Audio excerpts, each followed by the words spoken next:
ഇതിൻ്റെ നടുക്കൊരു പോസ്റ്റ് ഉണ്ടായിരുന്നു. ആ പോസ്റ്റ് അവിടെ നിന്ന് മാറ്റി സൈഡിലേക്ക് മാറ്റി. അപ്പോൾ ഇവിടെ ഈ പരിസരം അറിയാത്തവർ ഈ ഭാഗത്ത് വന്നാൽ ഇവിടെ തോട്ടിലേക്ക് വീഴും. മഴ വന്ന് വെള്ളം നിറഞ്ഞു കഴിഞ്ഞാൽ തോട്ടിലേക്ക് വീഴും. വെച്ചാൽ ഒരു ബൈക്ക് കയറുന്ന വഴി മാത്രമേ ഉള്ളൂ ഇവിടെ ഈ സൈഡിലേക്ക്. ബാക്കി കംപ്ലീറ്റ് തോടാണ്.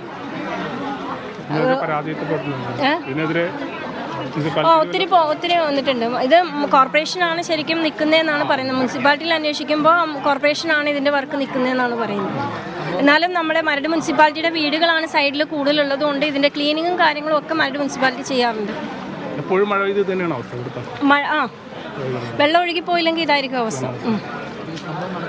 ഇന്നിപ്പോൾ ഈ പ്രാവശ്യം പെയ്ത മഴയിൽ, ഇന്ന് രാവിലെ പെയ്ത മഴയിലാണ് ഈ അവസ്ഥ ആയിരിക്കുന്നത്.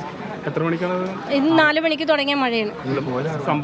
സംഭവം രാവിലെ 5:30-6 മണിയായപ്പോൾ പുള്ളി ഇവിടെ യൂബർ വിളിച്ച് വന്നപ്പം സംഭവിച്ചതാണ്. ഇവിടെ നിന്ന് ആരോ യൂബർ വിളിച്ചിട്ട് പുള്ളി വന്നതാണ്. അപ്പോൾ വഴി അറിയില്ലായിരുന്നു പുള്ളി. ഇപ്പോൾ മറ്റേ ഗൂഗിൾ മാപ്പ് നോക്കിയിട്ടാണ് വന്നത്. അങ്ങനെ വന്ന് പുള്ളി ഇതിൽ വീണതാണ്. പത്മപ്രിയ, മരട് 10ലെ കൗൺസിലറാണ്.